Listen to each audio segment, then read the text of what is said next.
Tonight, we are going to the end of the earth. We are going to a place of ice and silence, of enormous beauty and terrifying danger, a place so remote and so hostile that even now, more than a century after the events we are about to describe, it remains one of the most inhospitable environments on the planet. We are going to Antarctica, the frozen continent at the bottom of the world, and we are going to tell the story of one of the most extraordinary feats of survival in all of human history. Before we begin, take a moment to settle yourself. Let your body grow heavy and warm. Let your breathing slow to a gentle, natural rhythm. The story we are about to tell is a long one, stretching across nearly 2 years of hardship, courage, and endurance that defy belief. But there is no need to rush. The ice is patient, and so is the telling. Let the words come to you like waves on a distant shore, steady, rhythmic, and soothing, and let them carry you wherever they will. The heroic age of Antarctic exploration. That is what historians call the period from the late 1890s to the early 1920s, when a succession of expeditions set out from the harbours of Europe and the Southern Hemisphere to explore the last great unknown on Earth. It was an age of extraordinary ambition and extraordinary suffering, when men in wooden ships sailed into waters that no human being had ever crossed, walked on land that no human foot had ever touched, and endured conditions of cold, hunger, and isolation that pushed the very limits of what the human body and the human spirit can withstand. The most famous names of that age, Robert Falcon Scott, Roald Amundsen, Ernest Shackleton, Douglas Mawson, are still spoken with a kind of awe, because what they accomplished and what they endured seems almost impossible to us now. They sailed in ships that were tiny by modern standards, into seas that were the most dangerous on Earth. They dragged sledges across vast expanses of ice and snow, with nothing but their own muscle power and the strength of their dogs. They survived on rations that would barely sustain a modern office worker, let alone a man hauling heavy loads through temperatures that could drop to -50 or 60 degrees. They did all of this without GPS, without satellite phones, without rescue helicopters, without any of the technologies that we take for granted today. They had only their skill, their courage, their determination, and each other. And of all the stories from that remarkable age, the one that stands above all others, the one that has become the very definition of survival against impossible odds, is the story of Ernest Shackleton and the Imperial Trans-Antarctic expedition of 1914 to 1916. It is a story that begins with a grand ambition and ends with a miracle. It is a story of a ship crushed by ice, of men stranded on a frozen sea, of an open boat journey across the most dangerous ocean on Earth, and of a crossing of mountains that had never been crossed before. It is a story in which not a single member of the expedition lost his life, despite enduring nearly 2 years of conditions that should, by any reasonable reckoning, have killed them all. It is, in short, the greatest survival story ever told, and it begins, as all the best stories do, with a dream. But before we come to the dream, let us linger for just a moment longer in this place, this vast, white, frozen continent that forms the backdrop to our story. Antarctica is the coldest, driest, windiest, and most isolated place on Earth. It is a continent of superlatives and extremes. It is larger than Europe, larger than Australia, and it is covered by an ice sheet that is, in places, nearly 3 miles thick. The ice sheet contains roughly 70% of all the fresh water on the planet. If it were to melt entirely, which thankfully it shows no sign of doing in the near term, the sea levels of the world would rise by some 200 feet, inundating every coastal city on Earth. The interior of the continent is a vast, featureless plateau of ice swept by katabatic winds, cold, dense air that flows down from the high interior toward the coast, accelerating as it goes, sometimes reaching speeds of 200 miles per hour. The temperature at the South Pole averages -58 degrees Fahrenheit, and the lowest temperature ever recorded on Earth, -128 degrees Fahrenheit, was measured at the Russian research station of Vostok on the high Antarctic plateau. These are temperatures at which steel becomes brittle, at which gasoline freezes, at which exposed human flesh can suffer frostbite in seconds. And yet, for all its hostility, Antarctica possesses a beauty that those who have seen it describe with an almost religious awe. The light is extraordinary, clear and sharp and luminous, painting the ice in shades of blue and white and gold that no painter has ever quite been able to capture. The silence is immense, broken only by the wind and the occasional crack and boom of the ice. The night sky, during the long polar winter, is ablaze with stars, more stars than you can see from any other place on Earth. And the aurora australis, the southern lights, dances across the heavens in curtains of green and red and violet that seem to pulse with their own living energy. It is a place of terrible beauty, and it called to the men of the heroic age with a voice that they could not resist. Part 1. The Boss. Ernest Henry Shackleton was born on February 15, 1874, in Kilcare, County Kildare, Ireland, the second of 10 children in a family that moved to London when he was a boy. His father was a doctor, a quiet and respectable man who had hoped his son would follow him into medicine. But Ernest Shackleton was not made for the quiet respectability of a doctor's consulting room. From his earliest years, he was restless, ambitious, and drawn to adventure. He devoured books about exploration and the sea, and he dreamed of far-off places and great deeds. At the age of 16, against his father's wishes, he joined the merchant navy, beginning a life on the ocean that would define his entire existence. Shackleton was not, by the conventional measures of the time, an obvious candidate for greatness. He was not from a wealthy or well-connected family. He did not attend one of the great public schools or the ancient universities. He was not a scientist, a military officer, or a member of the aristocracy. He was, in the class-conscious world of Edwardian England, very much an outsider, an Anglo-Irish merchant seaman with more ambition than connections, more charm than credentials.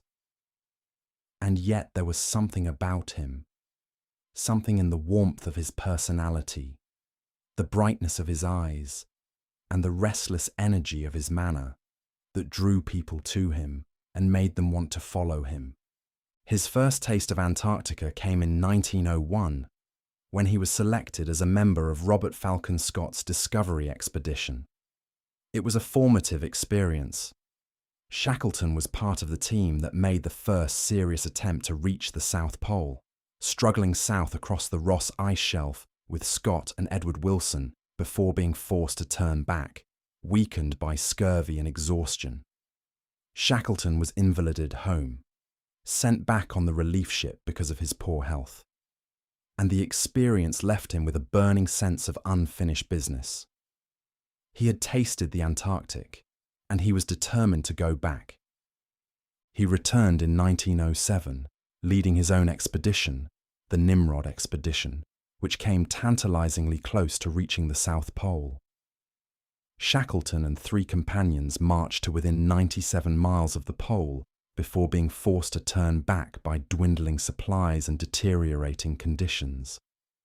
It was an agonizing decision, so close and yet so impossibly far, but Shackleton made it because he understood something that not all explorers understood.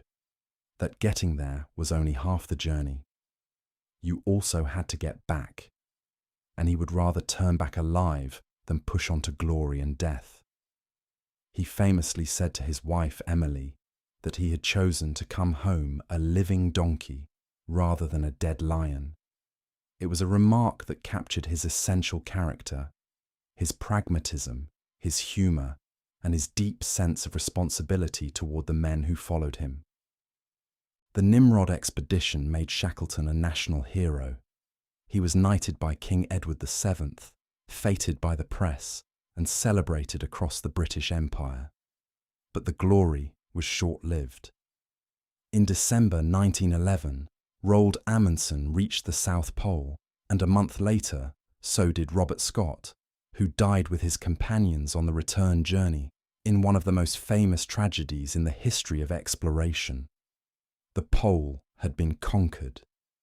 The great prize of Antarctic exploration had been claimed, and Shackleton, who had come so close but had not quite reached it, found himself in need of a new goal. That goal was the crossing of the Antarctic continent. No one had ever traversed the vast frozen landmass from one side to the other, and Shackleton proposed to do it, to march from the Weddell Sea on one side of Antarctica across the pole to the Ross Sea on the other. It was, by any standard, an extraordinarily ambitious plan. The distance was roughly 1,800 miles across some of the most hostile terrain on Earth. But Shackleton was not a man to be daunted by difficulty. He threw himself into the planning and fundraising with his characteristic energy, and by the summer of 1914, the Imperial Trans-Antarctic expedition was ready to sail. It was August 1914, and the world was about to change in ways that no one could yet imagine. On the very day that Shackleton's ship, the Endurance, was preparing to leave London, Britain declared war on Germany. The First World War had begun. Shackleton immediately offered his ship and his men to the Admiralty for war service. But Winston Churchill, then First Lord of the Admiralty, sent back a one-word telegram: proceed. And so, while the nations of Europe mobilized their armies for the bloodiest conflict in human history, Shackleton and his crew of 27 men sailed south toward the ice. The crew that Shackleton assembled was a remarkable group. He chose his men carefully, looking not just for technical skills, but for temperament and character. He had learned from his previous expeditions that the men who survived the Antarctic were not necessarily the strongest or the most skilled, but those who could maintain their spirits, work with others, and adapt to constantly changing circumstances. He famously placed an advertisement, though the exact wording and even the existence of the ad has been debated by historians, that supposedly read something like, "Men wanted for hazardous journey, low wages, bitter cold, long hours of complete darkness, safe return doubtful, honour and recognition in event of success." Whether the ad was real or apocryphal, it captured the spirit of the enterprise perfectly. 5,000 men are said to have applied. Shackleton chose 27. Among them were scientists and sailors, engineers and artists, doctors and deckhands. They came from different backgrounds and different countries: English, Scottish, Irish, Welsh, Australian, New Zealand, and American. What they had in common was a willingness to risk everything for the chance to be part of something extraordinary. They were, in the language of their time, adventurers, men who heard the call of the unknown and could not resist it, who preferred the danger and the hardship of exploration to the safety and the comfort of ordinary life. They were, in a word, Shackleton's kind of men. The Endurance sailed south from England, stopping at Buenos Aires and then at the whaling station on South Georgia, the last inhabited outpost before the Antarctic ice. It was at South Georgia that the expedition made its final preparations for the journey into the Weddell Sea. Part 2. Tom Crean, the Quiet Hero. Before we follow the Endurance into the Southern Ocean, let us pause to introduce one of the most remarkable and yet most unassuming men in the entire history of polar exploration. His name was Tom Crean, and he was, in many ways, the heart and soul of the Endurance expedition. A man whose physical toughness, moral courage, and quiet, steadfast loyalty were legendary even among the extraordinary company of men who explored Antarctica in the heroic age. Thomas Crean was born on July 20th, 1877, in Annascaul, a small village on the Dingle Peninsula in County Kerry, Ireland. He was the youngest of 10 children in a farming family, and he grew up in the wild and beautiful landscape of the Irish southwest, where the Atlantic storms batter the cliffs and the mountains rise green and mist-shrouded above the sea.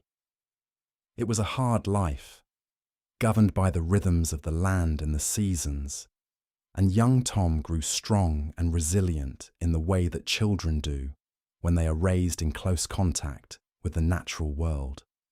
At the age of 15, with limited prospects in rural Ireland, Tom Crean enlisted in the Royal Navy. It was a decision that would change his life forever.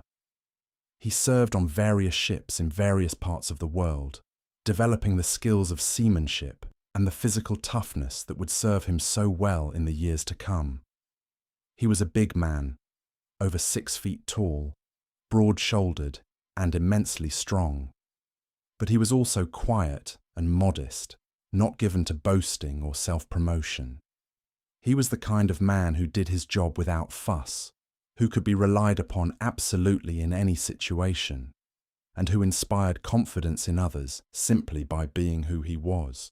Crean's first Antarctic experience came in 1901, when he was a crew member on Scott's Discovery expedition, the same expedition that gave Shackleton his first taste of the ice. Crean distinguished himself through his tirelessness, his good humour, and his willingness to take on any task, no matter how difficult or unpleasant. He returned to Antarctica with Scott on the Terra Nova expedition of 1910 to 1913, and it was on this expedition that he performed one of the most extraordinary feats of endurance in the history of polar exploration. Crean was a member of the support party that accompanied Scott's polar team toward the South Pole.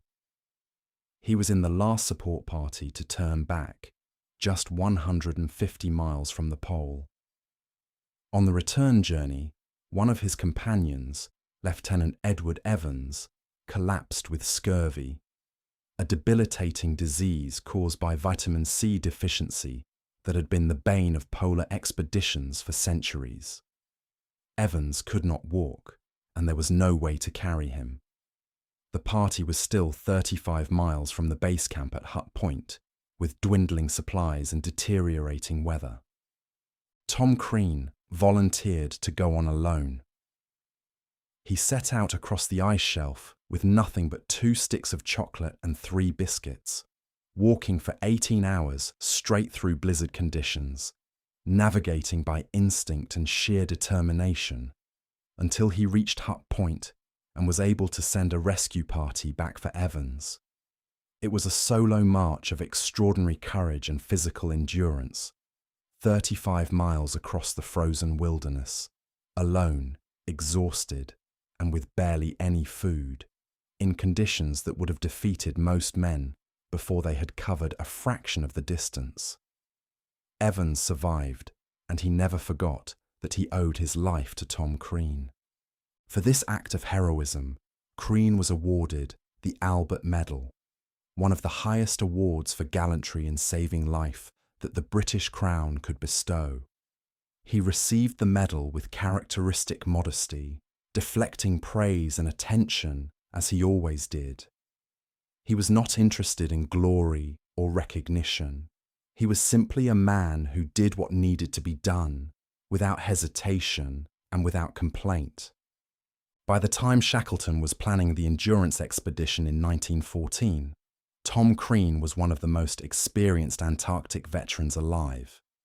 He had spent more time on the ice than almost any other man in the world, and Shackleton knew that having Crean on the expedition was like having a guarantee of competence and reliability. Crean was appointed second officer of the Endurance, and he would prove, in the terrible months ahead, to be worth his weight in gold, and then some. Rest your mind on the image of this quiet, strong Irishman for a moment. In a world that celebrates the loud and the self-promoting, there is something deeply reassuring about a man like Tom Crean. A man who did extraordinary things without seeking attention, who showed enormous courage without making a fuss about it, who was kind and gentle in his daily dealings, and absolutely unbreakable when the situation demanded it. He is one of the great unsung heroes of the age of exploration, and his story deserves to be told alongside those of the more famous names. What made Crean so exceptional was not just his physical strength, though that was formidable. It was the combination of physical toughness with emotional warmth that set him apart. He was the man who would volunteer for the most dangerous tasks, and then, when the task was done, sit down with his companions and make them laugh with a story or a song. He was the man who would carry another man's load without being asked, and then deflect any gratitude with a joke. He was the man who, in the darkest and most desperate moments, would find something to be cheerful about. Not in a forced or false way, but with a genuine, deep-rooted optimism that seemed to flow from some inexhaustible source within him. The other men on the expedition recognized Crean's unique qualities and drew strength from them. In the diaries and memoirs that the crew members later wrote, Crean is mentioned again and again as a source of comfort, stability, and inspiration.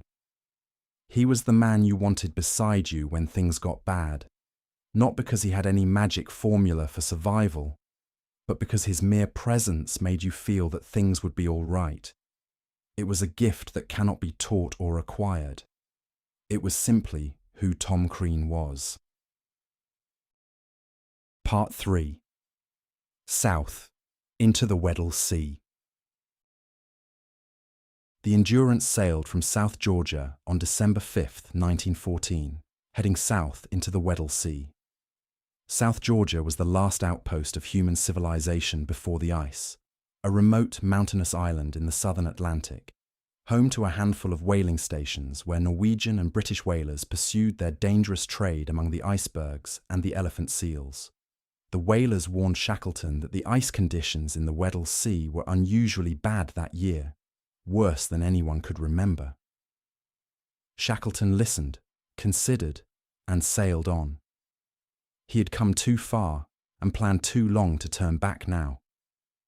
The Weddell Sea is one of the most treacherous bodies of water on Earth.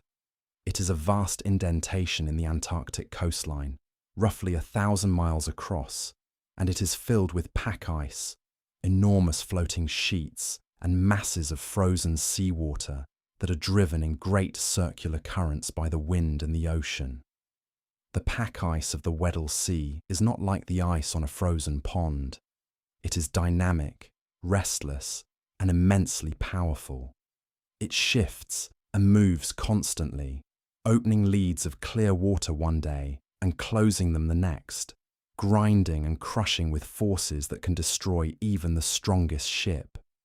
Ships that enter the Weddell Sea pack do so at their own peril, and more than one vessel has been caught, held, and destroyed by the relentless pressure of the ice.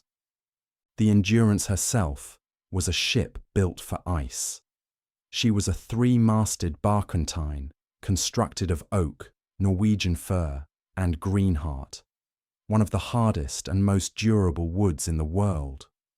Her hull was designed to withstand the pressure of pack ice, with frames that were closer together than in most ships, and planking that was thicker and stronger. She had been built in a Norwegian shipyard by craftsmen who understood the demands of polar navigation, and she was as strong as human ingenuity could make her.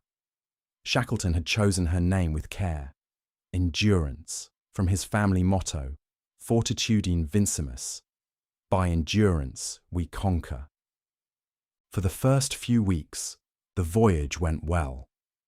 The Endurance worked her way through the pack, finding leads of open water, pushing through thinner ice, making slow but steady progress southward.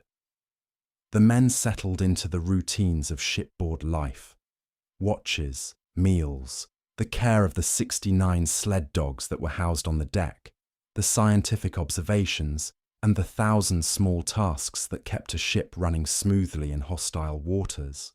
But as January turned to February, the ice began to close in. The leads of open water became fewer and narrower. The pack pressed closer around the ship, and the Endurance's progress slowed to a crawl. On January 18, 1915, the ship became firmly beset, trapped in the ice, unable to move forward, backward, or sideways. The pack had closed its grip around the Endurance, and it would not let go. Shackleton and his men could do nothing but wait. They hoped that the ice would loosen with the changing seasons, that a lead would open and allow them to continue their journey. But as the weeks passed and the Antarctic autumn deepened, it became clear that the ice was not going to release them. The Endurance was stuck, frozen into the pack, and she would remain stuck for the foreseeable future. The entrapment of the ship was not a sudden or dramatic event.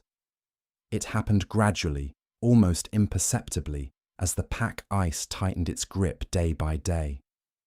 One day, the ship could still move a few yards in one direction. The next day, she could not move at all. The ice formed around her hull in a solid embrace, and soon the Endurance was as firmly fixed as if she had been built into the ice itself. The open water that they had been navigating through was gone, replaced by an unbroken plain of white that stretched to the horizon in every direction. The ship was no longer sailing through the ice. She was part of it. There was a strange beauty to the scene. The Endurance, with her dark hull and her tall masts and her graceful rigging, looked like a painting set against the vast white canvas of the ice. The light in the Antarctic autumn has a quality of luminous clarity that is unlike anything in the temperate world, a pale golden light that seems to emanate from the ice itself, casting long shadows and painting everything in shades of blue and amber. The photographer Frank Hurley, who would produce some of the most iconic images of the expedition, was captivated by the scene and spent hours working to capture it on film. Some of his photographs from this period, the Endurance locked in the ice, her masts silhouetted against the twilight sky, have become some of the most famous images in the history of photography. It was a moment that would have broken many leaders. The entire plan for the expedition, the crossing of the Antarctic continent, was now impossible. The ship was trapped, the men were stranded, and the long, dark Antarctic winter was approaching. But Shackleton did not break. He did not rage or despair. He simply adapted. With a calmness and a clarity of purpose that his men would remember for the rest of their lives, he assessed the situation, made his plans, and set about the task of keeping his crew alive, healthy, and hopeful through the long months of darkness that lay ahead. Let us pause here for a moment and imagine what it must have been like.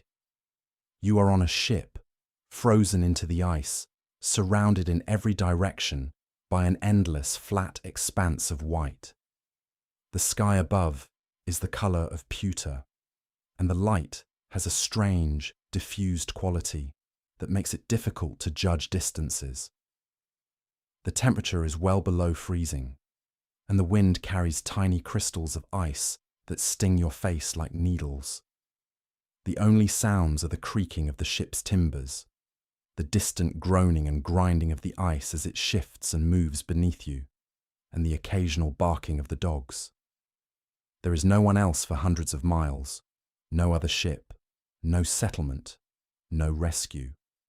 You are alone, utterly alone, at the bottom of the world, and yet somehow you are not afraid, because your leader, the boss, that is what the men called Shackleton, has told you that everything will be all right, and you believe him. Part 4. Frozen in the long winter. The months that followed were among the most remarkable in the history of polar exploration, not for any dramatic event or daring feat, but for the quiet, sustained act of leadership that Shackleton performed in keeping his men alive, sane, and united through the long Antarctic winter. The Antarctic winter is a thing of extraordinary severity. For months on end, the sun does not rise above the horizon. The world is plunged into a perpetual twilight, then into complete darkness, broken only by the cold light of the stars and the shimmering curtains of the aurora australis, the southern lights that occasionally dance across the sky in waves of green and purple and gold. The temperatures drop to levels that are difficult for most people to comprehend, 40, 50, 60 degrees below zero. The wind howls across the ice with a relentless, bone-penetrating cold that finds its way through every seam and every layer of clothing. And the isolation is total. There is no communication with the outside world, no news from home, no way of knowing what is happening beyond the circle of the ice. In these conditions, the greatest danger is not physical, but psychological. The cold can be endured, the darkness can be endured, but the monotony, the isolation, the feeling of being trapped with the same small group of people in the same confined space, with nothing to do and nowhere to go. This is what breaks men. Polar expeditions throughout history had been plagued by depression, conflict, and even madness, as the strain of the Antarctic winter took its toll on the minds and spirits of the men who endured it. Shackleton understood this danger better than anyone, and he managed it with a skill that bordered on genius. He kept the men busy with regular routines and tasks: maintenance of the ship, care of the dogs, scientific observations, and the endless work of keeping the living quarters clean and habitable. He organised regular entertainment, concerts, theatrical performances, games, and competitions that kept spirits up and gave the men something to look forward to. He moved through the ship constantly, talking to each man individually, assessing their mood, offering encouragement, sharing a joke, or simply listening to their concerns. He was also, when necessary, quietly ruthless in managing the social dynamics of the group.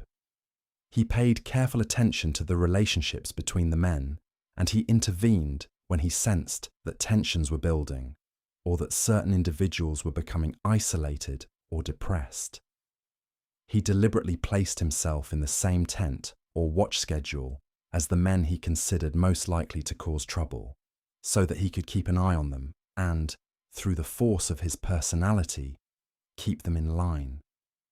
It was a form of leadership that required not just courage, but emotional intelligence of a very high order, the ability to read people, to understand their needs and their fears, and to respond to them in ways that maintained the cohesion and the morale of the group. Tom Crean played a vital role during this period. His unshakable good humour, his physical toughness, and his quiet competence were a source of strength for the entire crew. He was one of those men who simply refused to be dispirited, no matter how grim the circumstances. He cared for the dogs with a tenderness that belied his imposing physical presence, and the men drew comfort from his steady, reliable presence.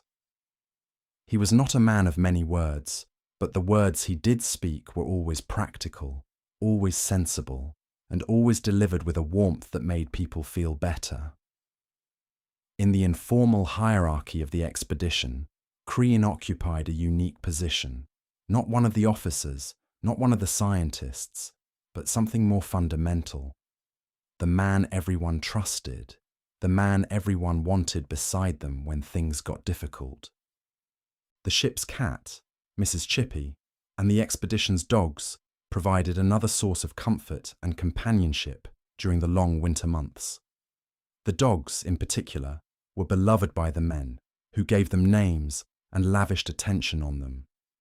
The puppies that were born on the ice were a source of particular delight, their playful antics providing welcome relief from the monotony and anxiety of the expedition's predicament.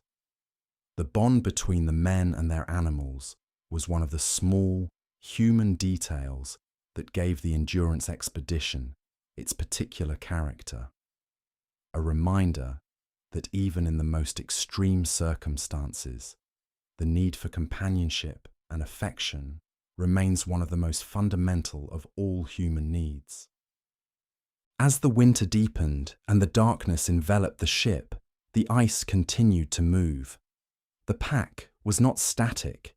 It was being carried by the ocean currents, drifting slowly northwestward, taking the Endurance with it.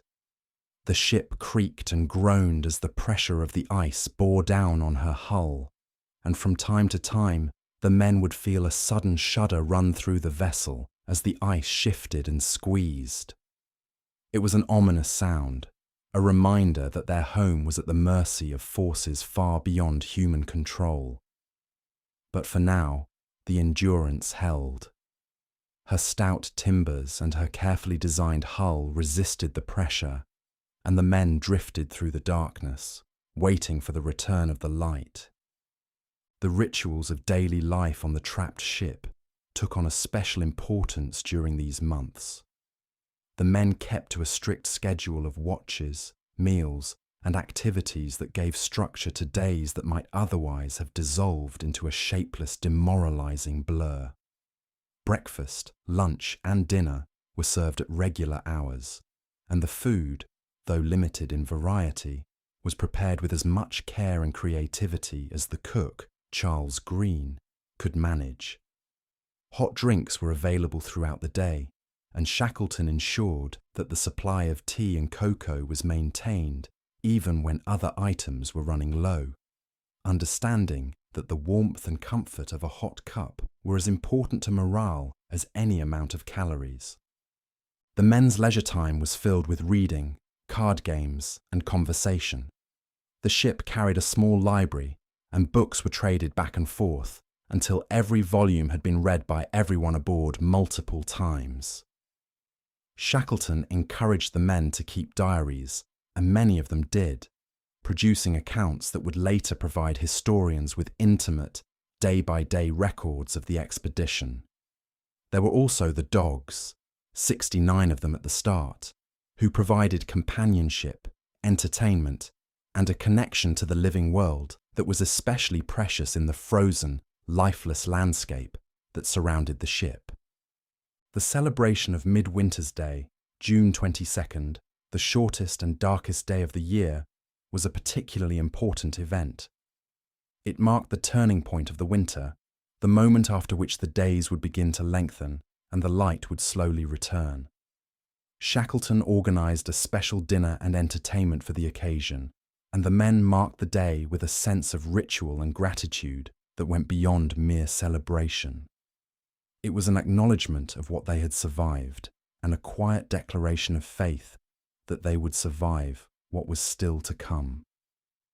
In the darkness of the Antarctic winter, with the ice groaning and pressing around them and the future more uncertain than ever, these small acts of communal celebration were a vital affirmation of life and of hope. Part 5. The Death of a Ship. The spring of 1915 brought light but not relief. As the days lengthened and the sun returned to the Antarctic sky, the ice around the Endurance began to break up and shift. But instead of freeing the ship, The breakup of the ice created enormous pressures as the great sheets and floes ground against each other, driven by the currents and the wind. The Endurance, trapped in the middle of this titanic collision, began to suffer. The first signs were subtle. A change in the sounds the ship made, a new pattern of creaks and groans that the experienced sailors among the crew recognized as ominous. Then the damage became visible. The hull began to distort under the pressure. Planks buckled and seams opened, allowing water to seep in. The men worked the pumps constantly, fighting to keep the ship afloat, but the ice was relentless. Day after day, it squeezed and pressed. And day after day, the Endurance yielded a little more. The sound of the ice crushing the ship was something that the men would remember for the rest of their lives. It was a sound like nothing else on Earth, a deep, grinding, splintering roar that seemed to come from everywhere at once, as if the ice itself were alive and angry. The ship's timbers screamed under the pressure, and the men could feel the deck shifting beneath their feet. It was terrifying, and it was relentless. The ice did not rest. It did not relent. It simply pressed on, hour after hour, day after day, with a force that no human construction could withstand. Shackleton watched the destruction of his ship with a calm exterior that concealed what must have been an agony of grief and frustration. The Endurance was more than just a ship. She was the expedition's home, their shelter, their lifeline. Without her, the men would be adrift on the ice, hundreds of miles from the nearest land, with no means of communication and no prospect of rescue. The loss of the Endurance would transform the expedition from a daring adventure into a desperate fight for survival. On October 27, 1915, Shackleton gave the order to abandon ship. The men climbed down onto the ice, salvaging everything they could: food, clothing, sleeping bags, the 3 small boats that were stored on the Endurance's deck, navigation instruments, and whatever else might be useful for survival. They set up camp on the ice floe near the stricken ship and watched as the ice continued its slow, terrible work. The Endurance did not die quickly. For days, she lay on her side in the ice, her masts tilted at crazy angles, her hull crushed and twisted. The sounds she made were heartbreaking: the groaning and cracking of wood, the snapping of rigging, the rush of water flooding into her broken hull. The men watched in silence, many of them in tears. This ship had been their home for more than a year. They had lived in her, worked in her, laughed and sung in her. Now she was dying, and there was nothing they could do. On November 21st, 1915, the Endurance finally sank beneath the ice. The pressure had crushed her hull beyond any hope of repair, and the ice closed over her like a grave. Shackleton watched her go and then turned to his men. "Ship and stores have gone," he said, "so now we'll go home." It was a statement of breathtaking simplicity and breathtaking courage, and it captured everything that made Shackleton the leader he was.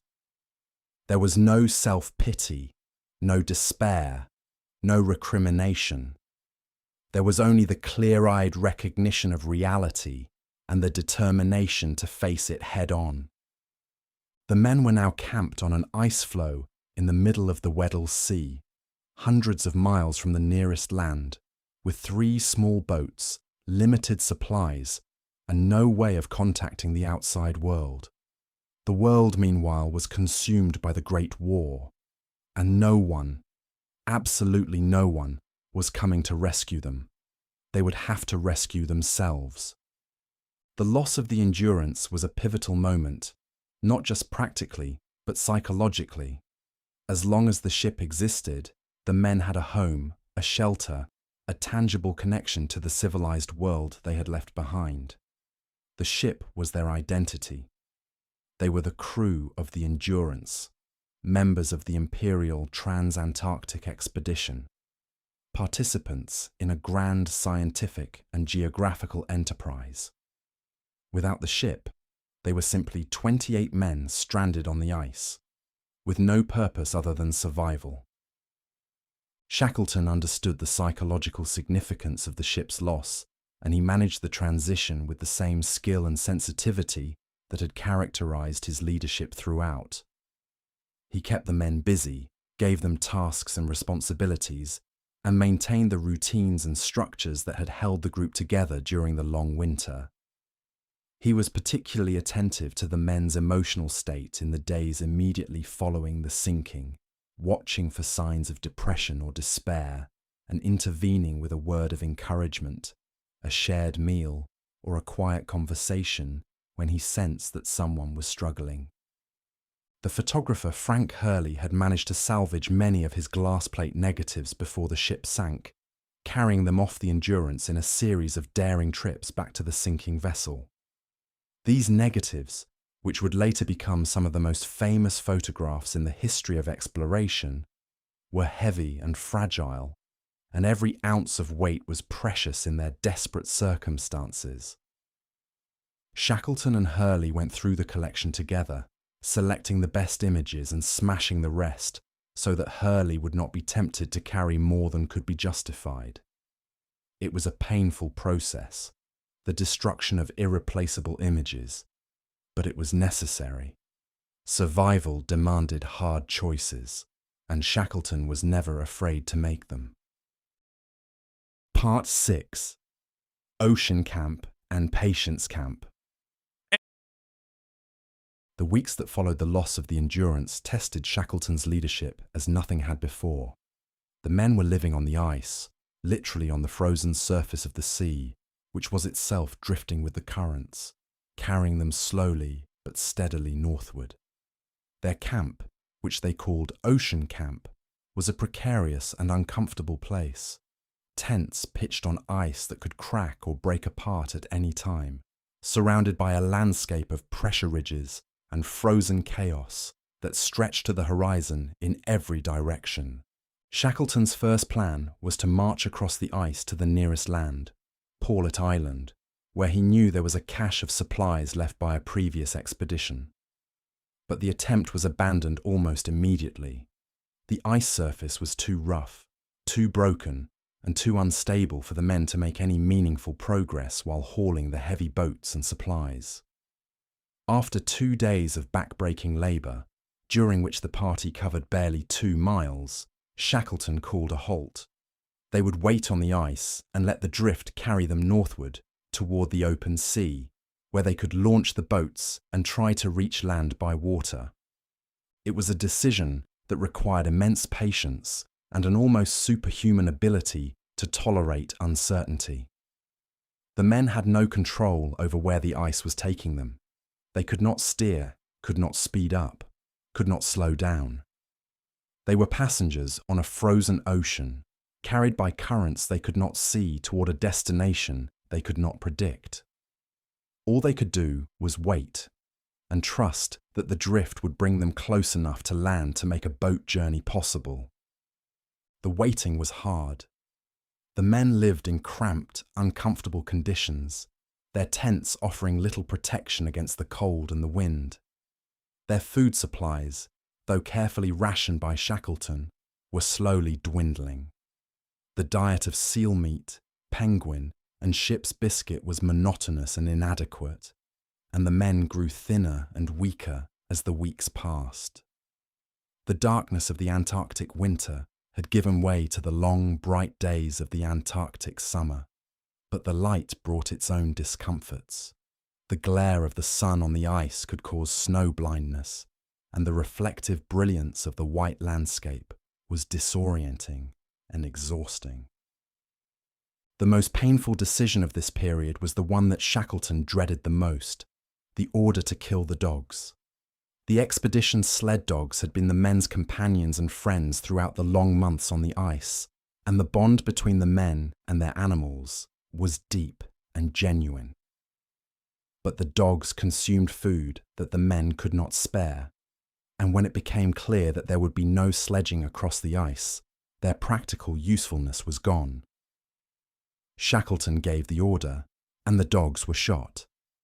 It was a decision that weighed heavily on everyone, and many of the men wept openly. Tom Crean, who had cared for the dogs with particular devotion, was deeply affected. But the iron logic of survival demanded the sacrifice, and Shackleton bore the responsibility for it, as he bore the responsibility for everything else on his own shoulders. In late December, the camp was moved to a new location, Patience Camp, named for the quality that the men needed most. They waited there for more than 3 months, watching the ice slowly break up around them, waiting for the moment when the floe would carry them close enough to open water to launch the boats. It was an agonizing vigil, punctuated by moments of terror when the ice cracked and shifted beneath them, threatening to split their camp in two or plunge them into the freezing sea. Through it all, Shackleton maintained his extraordinary calm. He moved among the men, talking, joking, sharing his own meagre rations with those who seemed in need. He slept in the same conditions as everyone else, ate the same food, endured the same cold. He showed no favoritism, no special privilege, no sign of the anxiety that must have been eating at him constantly. He was, in the eyes of his men, a rock, steady, reliable, unshakable, and beside him, quiet and strong and endlessly dependable, was Tom Crean. Crean's role during the months at Patience Camp was vital in ways both large and small. He was one of the most skilled hunters in the group, and he took the lead in organising the killing and butchering of the seals and penguins that form the men's primary source of food. It was grim, bloody work, but Crean performed it without complaint and with a practical efficiency that ensured the group had enough to eat. He also kept a watchful eye on the condition of the 3 boats, which were the men's only means of escape, and which had to be maintained in seaworthy condition despite the punishing environment of the ice. More than that, Crean served as a kind of emotional anchor for the group. His unflappable temperament and his refusal to be discouraged had a calming effect on everyone around him. When tensions rose, as they inevitably did, among 28 men living in close quarters under extreme stress, Crean's steady presence helped to diffuse conflicts and restore equilibrium. He had a natural gift for reading people's moods and for offering exactly the right word or gesture to lift a flagging spirit. It was not leadership in the formal sense. Crean held no command position and made no strategic decisions. But it was leadership in the most fundamental sense. The ability to make others stronger simply by being near them. Let us pause here and breathe. The ice is quiet tonight. The vast white plain stretches away in every direction, gleaming faintly under the pale Antarctic light. Somewhere in the distance, a seal surfaces in a crack in the ice, exhales a great cloud of vapour, and slides back beneath the surface. The air is still and cold, and the silence is so deep that you can hear the blood moving through your own veins. It is a silence that is not empty but full of the slow, ancient sounds of the ice, the water, and the wind. Rest in that silence for a moment. Let it hold you. The story will be here when you are ready to continue. Part 7. The boat journey begins. On April 9th, 1916, the ice floe on which the men had been camped for months finally broke apart. The moment that Shackleton had been waiting for and dreading had arrived. It was time to take to the boats. The 3 boats had been salvaged from the Endurance and named after the expedition's financial backers, the James Caird, the Dudley Docker, and the Stancomb Wills. They were small, open boats, never intended for the kind of journey they were about to undertake.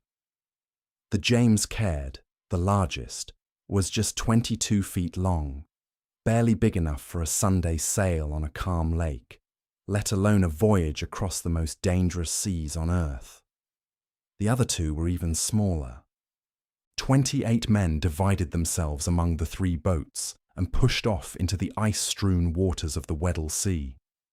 The conditions were horrific from the very first moment. The sea was rough, the wind was biting, and the ice floes posed a constant danger. Any one of them could have crushed the tiny boats like eggshells. The men were wet, cold, and exhausted, and many of them suffered from seasickness that left them unable to eat or drink. The nights were the worst. There was no shelter in the open boats, and the men huddled together for warmth as the spray froze on their clothing and the temperature plummeted. Sleep was almost impossible. The boats had to be constantly bailed, constantly steered to avoid the ice, constantly watched.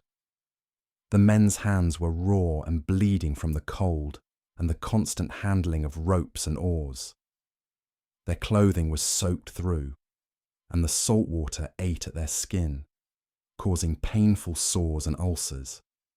Shackleton navigated by dead reckoning and by occasional sunsights when the weather permitted, aiming for Elephant Island, a tiny rocky speck in the Southern Ocean that was the nearest land.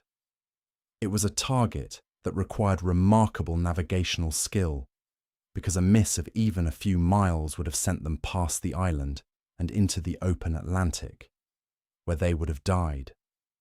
After 7 days of misery and danger, 7 days of battling through ice, waves and wind, of freezing nights and exhausting days, of seasickness and frostbite and the constant fear of capsize, the three boats reached Elephant Island.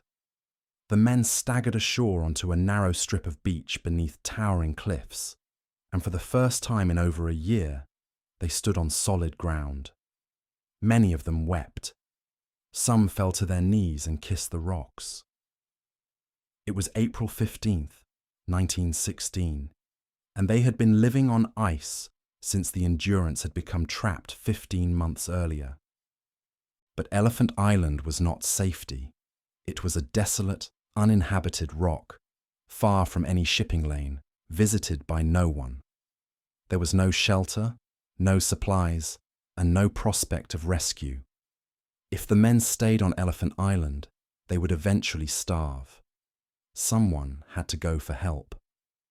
The relief of reaching solid ground after so many months on the ice was intense and physical. Some of the men, who had not stood on rock or earth for nearly 16 months, found that their legs trembled and their balance was uncertain, as if they had forgotten how to walk on a surface that did not move beneath them. They gathered stones and pebbles in their hands, feeling the weight and the solidity of them, as if confirming to themselves that the ground was real. They found a small stream of fresh water trickling down from the cliffs above, and they drank deeply, the clean, cold water tasting sweeter than anything they had ever known. But Shackleton quickly assessed the situation and saw that it was not good. Elephant Island was small, rocky, and exposed to the brutal weather of the Southern Ocean. The beach where they had landed was narrow and inhospitable, backed by steep cliffs and swept by waves at high tide. There was some wildlife, seals and penguins, that could provide food, but the supply was limited and uncertain. And the island's position, far south of any shipping route, meant that no passing vessel would ever spot them.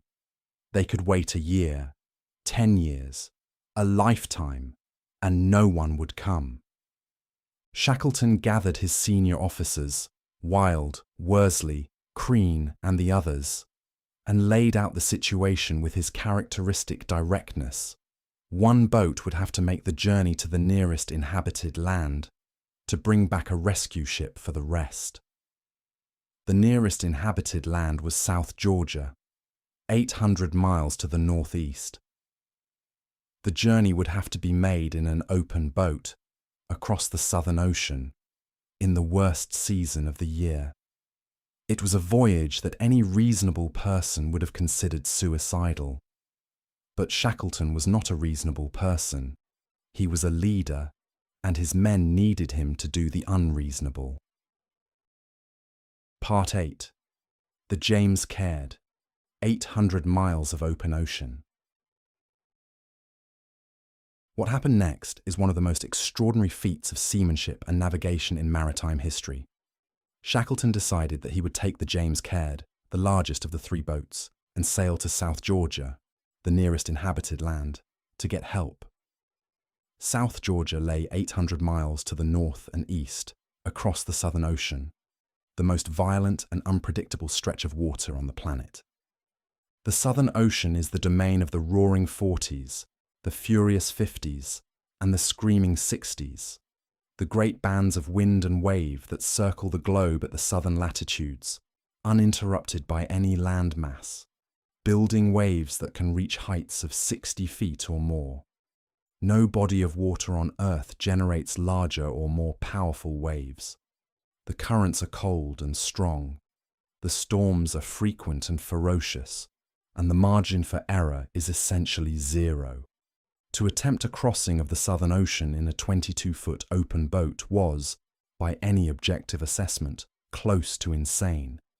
But there was no alternative. If no one went for help, all 28 men would die on Elephant Island. And so Shackleton chose his crew, 5 men to accompany him on the James Caird. He chose Tom Crean, of course, the indispensable Crean, whose strength, experience, and unshakable reliability made him the obvious choice for the most dangerous journey of them all. He chose Frank Worsley, the expedition's navigator, whose skill in celestial navigation would be essential for finding South Georgia across 800 miles of open ocean. He chose the carpenter, Harry McNish, whose skills would be needed to modify the boat for the journey. And he chose 2 sailors, Timothy McCarthy and John Vincent, for their seamanship. McNish, the carpenter, reinforced the James Caird as best he could, raising the sides of the boat and building a makeshift deck of salvaged wood and canvas to provide some protection from the waves. It was a crude and improvised structure, but it was the best that could be done with the materials at hand. Ballast stones were loaded into the bottom of the boat to keep her stable, and supplies were stowed: food, water, a Primus stove, sleeping bags, and the precious navigation instruments on which their survival would depend. On April 24, 1916, the James Caird was launched into the Southern Ocean. The 22 men who remained on Elephant Island watched her go, knowing that their lives depended on the 6 men in that tiny boat reaching South Georgia and sending back a rescue ship. If the James Caird was lost, if a wave capsized her, if the navigation was off by even a few degrees, if the boat simply broke apart under the pounding of the sea, then the men on Elephant Island would be left to die, alone and forgotten, on a rock at the end of the world. The voyage of the James Caird lasted 16 days, and every one of those days was a battle for survival. The seas were enormous, great rolling mountains of water that towered above the little boat and threatened to swallow her whole. The wind was relentless, driving sheets of spray and sleet into the faces of the men, soaking them to the skin and chilling them to the bone. The cold was brutal. Ice formed on the rigging and the deck, making the boat dangerously top-heavy and requiring the men to chip it away constantly, working with bare hands in temperatures that could freeze the moisture on their skin. The men worked in shifts, taking turns at the tiller and the pumps, while the others huddled in the tiny space beneath the makeshift deck, trying to rest in conditions that made true sleep almost impossible. Their sleeping bags were sodden and frozen, their clothing was encrusted with salt, and their bodies were covered in sores and boils from the constant exposure to salt water. They were permanently wet, permanently cold, and permanently exhausted.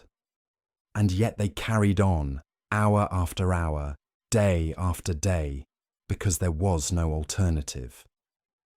Tom Crean, true to form, was the rock of the crew. While others struggled with seasickness and despair, Crean remained steadily cheerful, cracking jokes, singing Irish songs, and keeping up a stream of good-natured banter that lifted the spirits of everyone around him. He was also tireless in the physical work of sailing the boat, pumping, bailing, handling the sails, chipping ice, seemingly impervious to the cold and the exhaustion that were wearing the other men down. At one point, when the situation seemed particularly desperate, Crean produced a small stove and managed, in the heaving, spray-drenched chaos of the boat, to brew a pot of hot milk. It was a tiny thing, but in the context of their suffering, it was an act of pure salvation. The warmth of that milk, spreading through their frozen bodies, seemed to bring the men back from the edge of despair and give them the strength to carry on. Frank Worsley's navigation was nothing short of miraculous. In 16 days at sea, he was able to take sun sights on only 4 occasions. 4 brief moments when the clouds parted long enough for him to see the sun and calculate their position. For the rest of the voyage, he navigated by dead reckoning, estimating their position based on their speed, their direction, and the currents, all of which were constantly changing in the violent seas. The target, South Georgia, was a tiny island in an enormous ocean, and missing it would mean sailing into the open Atlantic with no hope of return. But Worsley's calculations were extraordinarily accurate, and on May 8th, after 14 days at sea, he spotted the coast of South Georgia on the horizon. The landfall was not the end of their troubles. A storm blew up just as they approached the island, driving the James Caird away from the shore and forcing the men to spend 2 more days fighting to reach land. They were finally able to make a landing at King Haakon Bay on the uninhabited southern coast of South Georgia.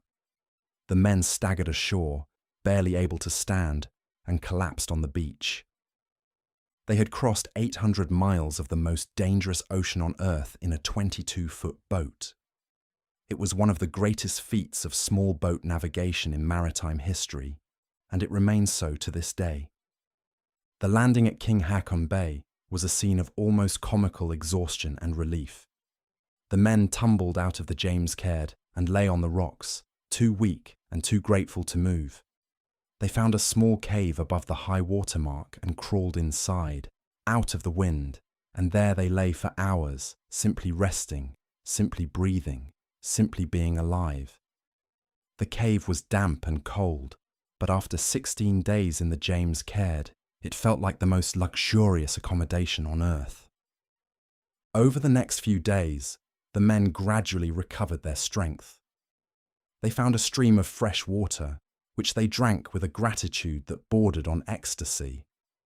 They killed some of the young albatrosses that nested on the cliffs above the beach, and they cooked them over a fire made from driftwood and tussock grass.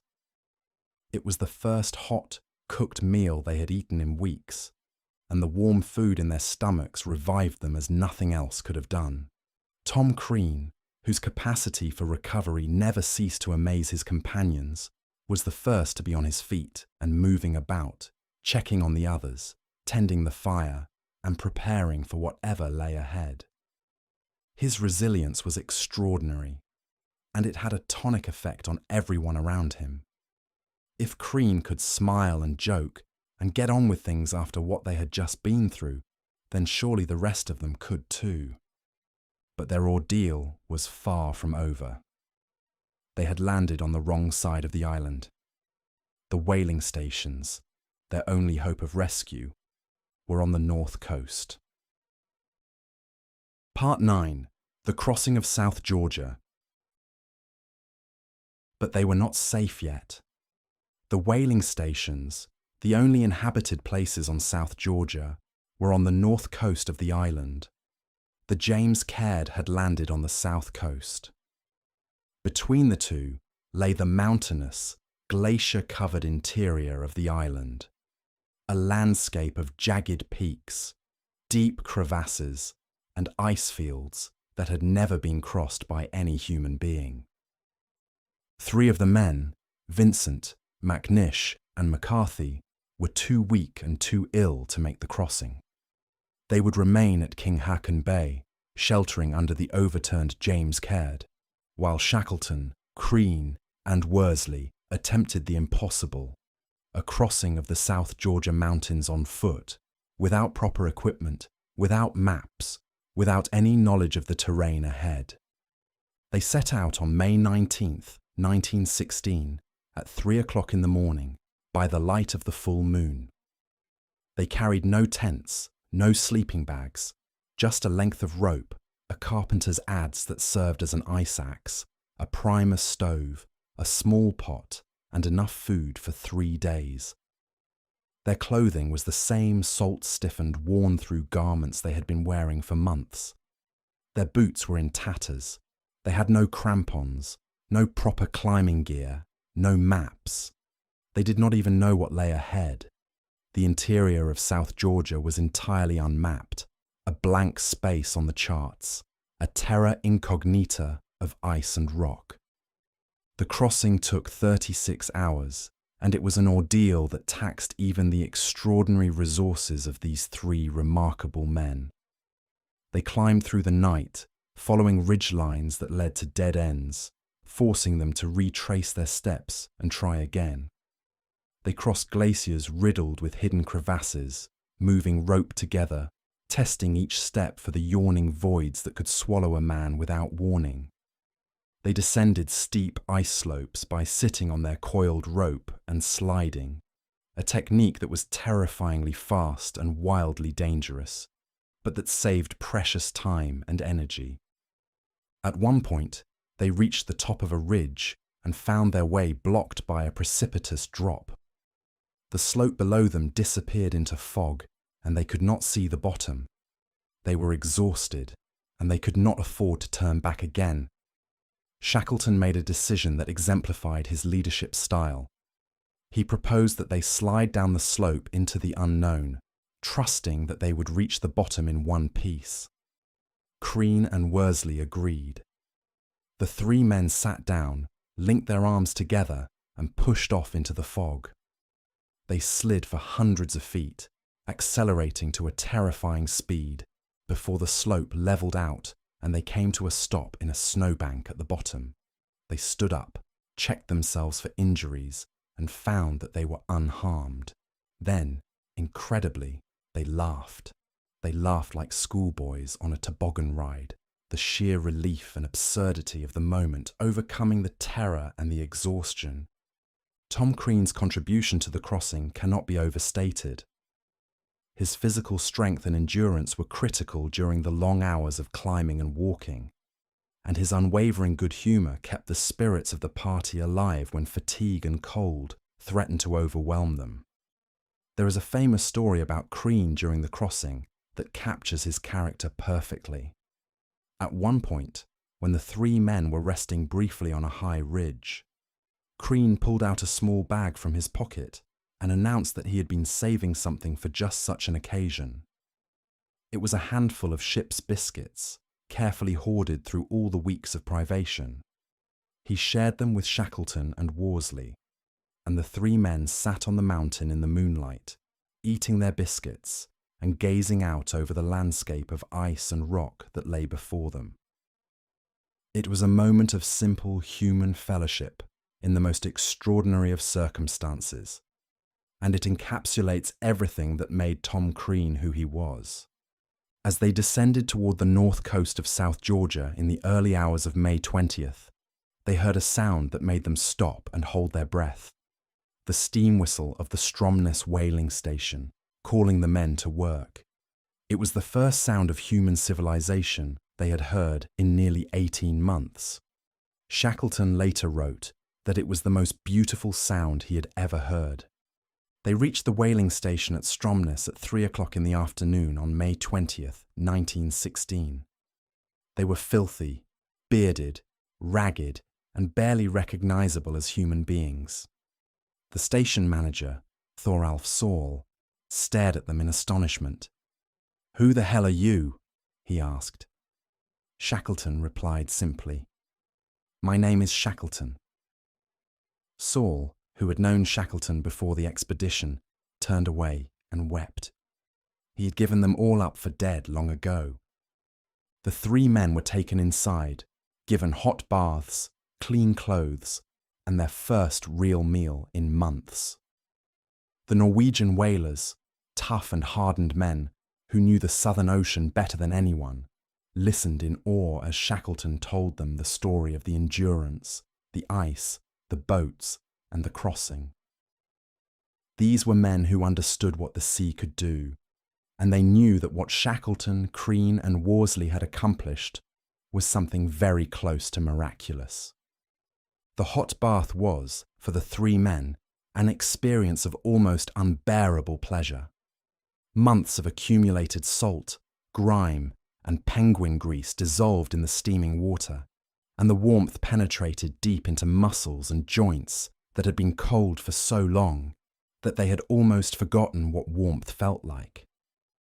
Their clothing, when removed, was so stiff with salt and so impregnated with the smell of the Antarctic that it could practically stand up on its own. The Norwegian whalers burned it and provided them with clean, dry garments that felt, against their battered skin, like the finest silk. The meal that followed was simple by ordinary standards: bread, butter, coffee, and whatever the station cook could produce at short notice. But to men who had been living on seal blubber, penguin meat, and melted glacier ice, it was a feast beyond description. They ate slowly, savouring every bite, and they drank cup after cup of hot, sweet coffee, feeling the warmth spread through their bodies like a blessing. It was one of those moments, small, ordinary, and yet infinitely precious, that crystallized the meaning of survival. To be warm, to be clean, to be fed, to be among friends. These are the simplest and the greatest of human pleasures, and they are never more keenly felt than after they have been denied for a very long time. Part 10.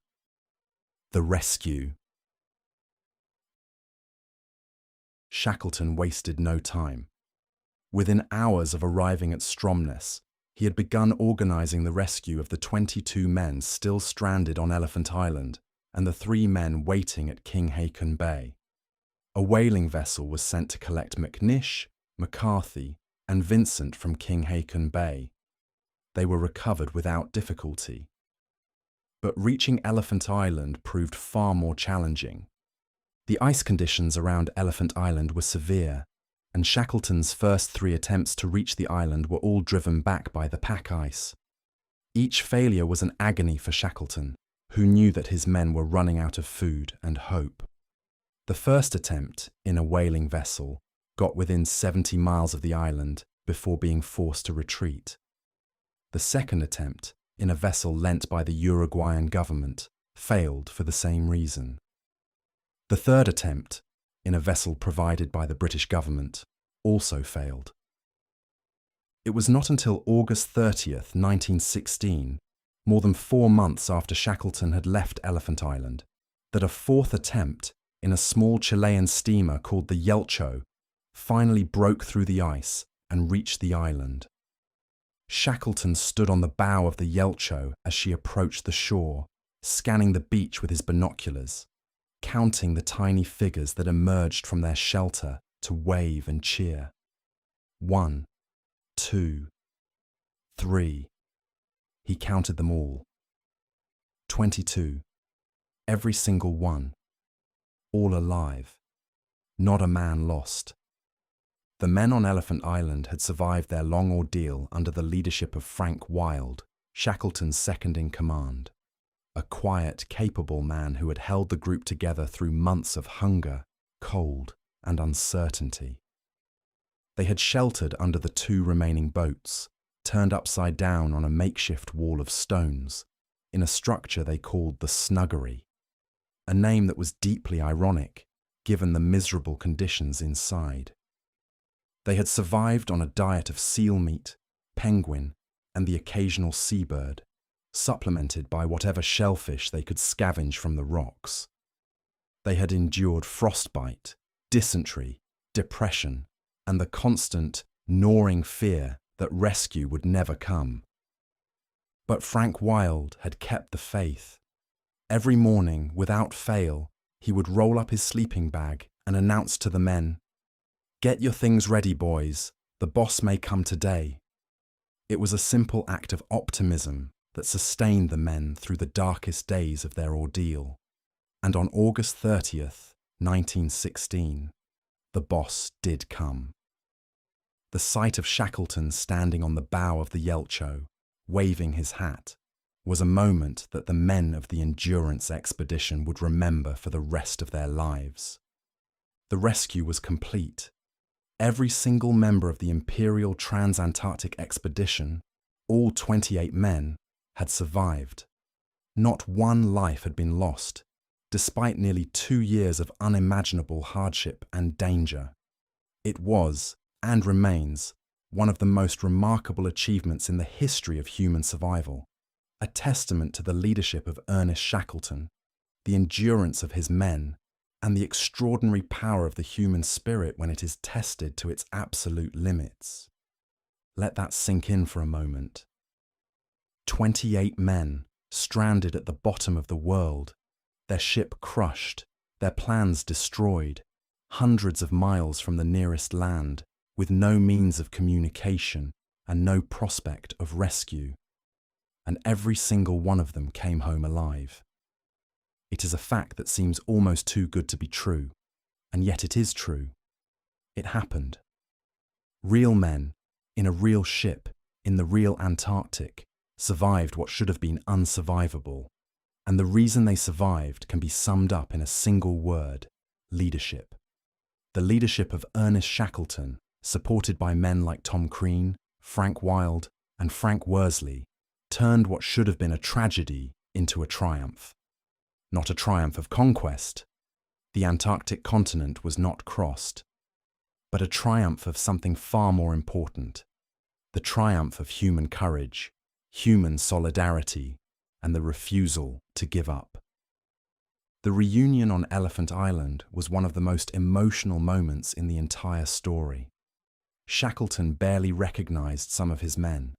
They had grown thin and gaunt, their faces weathered and aged by months of exposure and deprivation. Their clothing was in rags, their hair and beards were long and matted, and many of them were suffering from various ailments and injuries. But they were alive, every last one of them, and the joy that they felt at seeing the boss standing on the bow of the rescue ship was overwhelming. Men who had endured months of hardship without shedding a tear wept openly. They embraced each other. They laughed. They shouted. They danced on the rocky beach like children at a party.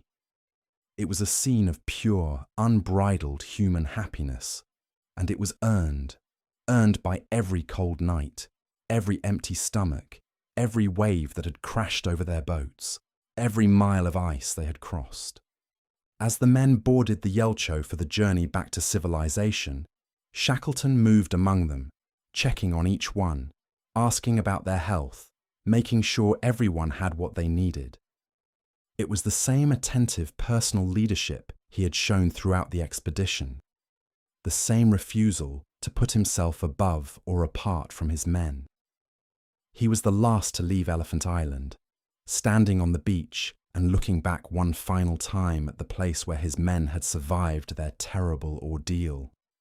Then he turned and climbed aboard, and the Yelcho sailed north, carrying all 28 men of the Endurance expedition toward the warmth and the safety of the inhabited world. Part 11. Tom Crean's later life, the South Pole Inn. After the Endurance expedition, Tom Crean returned to the world and to the war that was still raging across Europe. He continued to serve in the Royal Navy through the final years of the First World War, performing his duties with the same quiet competence and dedication that had characterized his entire career. He was, by this time, one of the most decorated and experienced polar explorers in the world, having participated in 3 major Antarctic expeditions: Scott's Discovery Expedition, Scott's Terra Nova Expedition, and Shackleton's Endurance Expedition, and having survived experiences that would have destroyed lesser men. But Tom Crean was never comfortable with fame. He did not write a book about his adventures, though publishers would have been eager to publish one. He did not go on lecture tours, though audiences would have been eager to hear him speak. He did not seek out the company of the wealthy and the powerful, though his achievements would have opened doors in the highest circles of Edwardian and Georgian society. He was, to the end of his days, a modest and private man who preferred the company of ordinary people and the quiet rhythms of a simple life. In 1920, Crean retired from the Royal Navy and returned to his native Kerry, to the village of Annaskall, where he had grown up. He married a local woman named Ellen Hurley, known as Nell, and together they opened a pub that they called the South Pole Inn. The name was the only public acknowledgement of Crean's extraordinary career, a quiet, almost understated reference to the adventures that had taken him to the ends of the earth and back. The South Pole Inn became a popular local gathering place, and Crean was a genial and well-liked host. But he rarely spoke about his Antarctic experiences. His neighbours and customers knew that he had been somewhere cold and far away, but the details were vague and mostly unspoken. Crean seemed to prefer it that way. The ice, the danger, the suffering, the extraordinary feats of courage, all of these were locked away inside him, private memories that he shared with no one, or at most with the few surviving companions who could truly understand what they had been through. There is something deeply poignant about this image of Tom Crean, the hero of 3 Antarctic expeditions, the man who had walked alone across 35 miles of ice to save a comrade's life, the man who had sailed 800 miles across the Southern Ocean and crossed the uncharted mountains of South Georgia, living out his later years behind the bar of a country pub in rural Ireland, pulling pints and chatting about the weather. It is a reminder that heroism does not always announce itself with trumpets and fanfares. Sometimes it lives quietly, in the hearts of people who have done extraordinary things, and then, with a grace that is its own kind of courage, returned to ordinary life.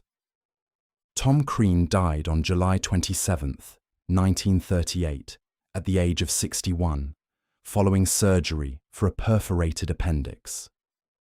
He was buried in the old churchyard at Ballynacourty, near Annaskall, with a view of the mountains and the sea.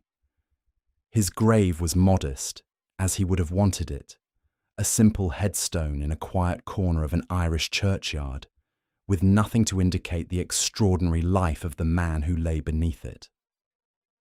In the years since his death, Tom Crean's reputation has grown enormously. Books have been written about him, documentaries have been made, and the South Pole Inn in Annaskall has become a place of pilgrimage for those who admire his courage and his character. A bronze statue of Crean now stands in the village, and his name is known and honoured around the world. He has become, belatedly but deservedly, one of the great heroes of the age of exploration. A man whose story reminds us that true greatness is not measured by fame or fortune, but by the quality of one's character and the courage of one's heart. The South Pole Inn itself has become a kind of museum to Crean's memory. Its walls are covered with photographs, maps, and memorabilia from the expeditions, and visitors from around the world sign the guest book with messages of admiration and gratitude. The pub serves as a meeting place for those who share an interest in polar exploration and a reverence for the men who risked everything to push the boundaries of human knowledge and endurance. It is a warm, convivial place, full of laughter and conversation, and one can easily imagine Tom Crean himself behind the bar, pulling pints and quietly refusing to talk about the time he walked 35 miles across the ice shelf to save a man's life. There is a particular poignancy in the fact that Crean never wrote about his experiences. Unlike Shackleton, Scott, and many of the other polar explorers who produced detailed accounts of their expeditions, Crean left no written record of his extraordinary life. What we know of him comes from the diaries and memoirs of others, the men who served alongside him and who recognized, even at the time, that they were in the presence of someone remarkable. Their accounts paint a consistent and compelling portrait, a man of immense physical strength and gentle disposition, of quiet courage and unfailing good humor, of loyalty and selflessness that inspired everyone around him. It is a portrait that needs no embellishment, because the facts of Crean's life speak more eloquently than any words could do. If you ever find yourself on the Dingle Peninsula in County Kerry, with a free afternoon and a thirst for something more than scenery, make your way to Anascall and push open the door of the South Pole Inn. Order a pint, sit by the fire, and look at the photographs on the walls. Think about the man who stood behind that bar, the man who walked to the South Pole and back, who sailed across the Southern Ocean in a tiny boat, who crossed the mountains of South Georgia on foot. Think about the modesty and the grace with which he carried his extraordinary story through the rest of his ordinary life. And raise your glass to Tom Crean, the quiet hero of the ice. Part 12. Shackleton's Final Voyage. Ernest Shackleton, like so many men of action, found it difficult to settle into ordinary life after the Endurance expedition. The war years were restless and unsatisfying. He undertook various military and diplomatic missions, none of which engaged his energies or his imagination in the way that the Antarctic had done.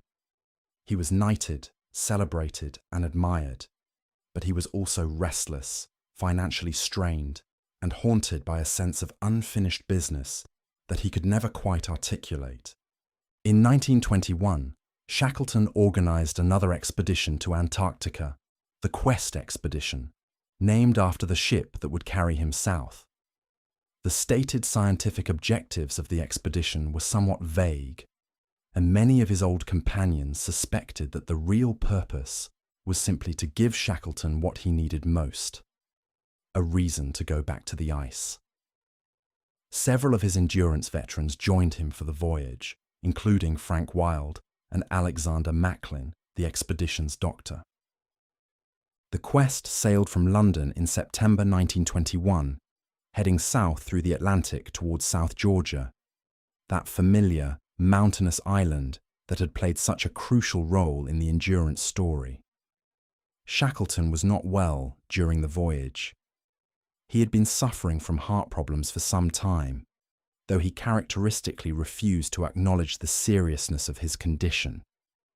He drove himself as hard as ever, refusing to rest, refusing to slow down, refusing to admit that the body that had carried him through so many ordeals was finally failing him.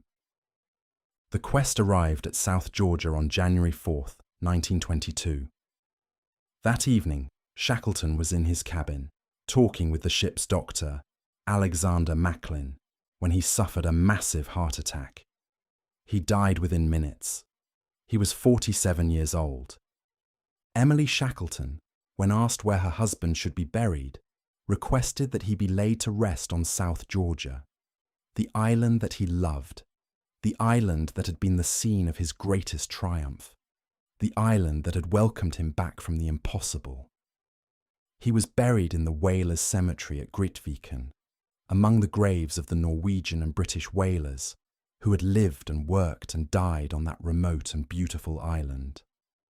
His grave faces south, toward the Antarctic, toward the ice that had been his life's great passion and his life's great adversary. The grave is simple, as befits the man. A granite headstone inscribed with Shackleton's name, his dates, and a line from the poet Robert Browning that Shackleton had loved. A quote that speaks of seeking new worlds, pushing boundaries, and never losing the appetite for discovery. Today, visitors to South Georgia, tourists, scientists, and the occasional explorer retracing the old routes make their way to the cemetery at Grytviken to pay their respects. They stand before the headstone, looking south across the harbour toward the mountains and the ice, and they think about the man who lies there and the story that brought him to this place. There is a tradition among those who visit Shackleton's grave. They bring a bottle of whiskey, his preferred drink, and they pour a measure on the ground before his headstone, and then they drink a toast to the boss. It is a simple gesture, but it carries within it a world of meaning, respect for the man, gratitude for his story, and a recognition that some people, through the force of their character and the quality of their leadership, leave a mark on the world that no amount of time can erase. Shackleton's death at 47 was, in many ways, the death of an era. The heroic age of Antarctic exploration was effectively over. The world that had produced Shackleton and Scott and Amundsen, a world in which individual courage and physical endurance were the primary tools of exploration, was giving way to a new world of mechanized transport, aerial reconnaissance, and scientific instrumentation that would transform the nature of exploration forever. The men who had hauled sledges across the ice by the strength of their own bodies were being replaced by airplanes and tractors, and the romantic ideal of the polar explorer, the lone figure struggling against the elements at the ends of the earth, was fading into history. But the stories endured. The stories of Scott and his companions, dying in their tent on the Ross Ice Shelf. The story of Mawson, surviving alone in the Antarctic after the death of his companions. And above all, the story of Shackleton and the Endurance. The story that proved that the human spirit, properly led and properly supported, can survive anything. Frank Wild, Shackleton's loyal second-in-command, served the expedition faithfully to the end. After Shackleton's death, Wild took command of the quest and completed the voyage. He spent the rest of his life in relative obscurity, working in various jobs in South Africa and elsewhere, never quite finding a place for himself in the post-war world. He died in 1939, and for many years, his grave was lost. It was not until 2011 that his remains were located and reinterred next to Shackleton's grave at Grytviken. The two old friends reunited at last, on the island where their greatest story reached its climax. Part 13. The Ship Found. Endurance Rediscovered. For more than a century, the wreck of the Endurance lay on the bottom of the Weddell Sea, somewhere beneath the ice that had crushed her, in waters so deep and so cold and so remote that finding her seemed an impossibility. The ship had sunk in nearly 10,000 feet of water, in a sea that was covered by pack ice for most of the year, and that was among the most difficult to navigate on the planet. Many people believed that the Endurance would never be found, that she would remain forever in the darkness of the deep, a ghost ship preserved by the freezing waters, her story complete and her resting place a secret. But in March 2022, a team of explorers and scientists aboard the research vessel S.A. Agulhas II, using advanced underwater search technology, including autonomous underwater vehicles, located the wreck of the Endurance at a depth of approximately 10,000 feet in the Weddell Sea, not far from the position where she was recorded as having sunk in 1915. The discovery was a global sensation. The images that the underwater vehicles brought back were astonishing. The Endurance was remarkably well preserved. The cold, deep waters of the Weddell Sea, largely devoid of the wood-eating organisms that destroy most wooden wrecks, had kept the ship in a condition that was almost eerily intact. Her name was clearly visible on the stern, the gold-painted letters standing out against the dark wood. Her masts, though broken, were still partially standing. Her deck, her railings, her wheel, all were recognizable, frozen in time, as if the ship had simply been placed on the ocean floor and left there, waiting to be found. The discovery of the Endurance brought the story of Shackleton's expedition back into the public consciousness with renewed force. For a new generation that had never heard the story, or had heard it only vaguely, the images of the wreck were a powerful and moving reminder of what those 28 men had endured and what they had achieved. The ship, lying on the ocean floor in the utter darkness of the deep, surrounded by the silence and the cold, was a monument more eloquent than any statue or memorial, a reminder of the fragility of human endeavour and the extraordinary strength of the human will. Under the terms of the Antarctic Treaty, the wreck of the Endurance is designated as a historic site and monument, protected from disturbance or salvage. She will remain where she lies, in the deep waters of the Weddell Sea, undisturbed and preserved by the cold. It is a fitting resting place for a ship that bore such a fitting name. Endurance. By endurance we conquer. The ship is gone, but the name and the story it represents endures. The discovery of the wreck also prompted a renewed interest in the science and ecology of the Weddell Sea itself. The expedition that found the Endurance also conducted extensive scientific research into the marine environment of the region, studying the unique ecosystems that exist in one of the most pristine and least explored ocean environments on Earth. The waters of the Weddell Sea, cold and rich in nutrients, support a remarkable diversity of life, from the microscopic phytoplankton that form the base of the marine food chain, to the krill that feed in vast swarms beneath the ice, to the whales, seals, and penguins that depend on the krill for their survival. It is an ecosystem of extraordinary beauty and delicacy, and its preservation is one of the great environmental challenges of our time. There is a certain symmetry in the fact that the Endurance, which set out on a journey of exploration and discovery, should, more than a century later, still be contributing to our understanding of the natural world.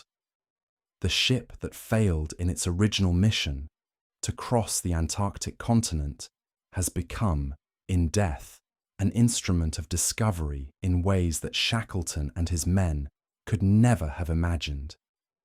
It is a reminder that the legacy of exploration is often larger and more complex than the explorers themselves could foresee, and that the stories we tell about the past have a way of shaping the future in unexpected and wonderful ways. Part 14. The crew. Ordinary men. Extraordinary courage. Before we draw toward the close of our story, let us take a moment to remember the men of the Endurance expedition. Not just the famous names, but all 28 of them, each one of whom played a role in the survival of the group, and each one of whom carried the experience of those extraordinary months with him for the rest of his life. There was Frank Hurley, the expedition's Australian photographer, whose remarkable images, many of them taken in conditions of extreme difficulty and danger, preserved the visual record of the expedition for posterity.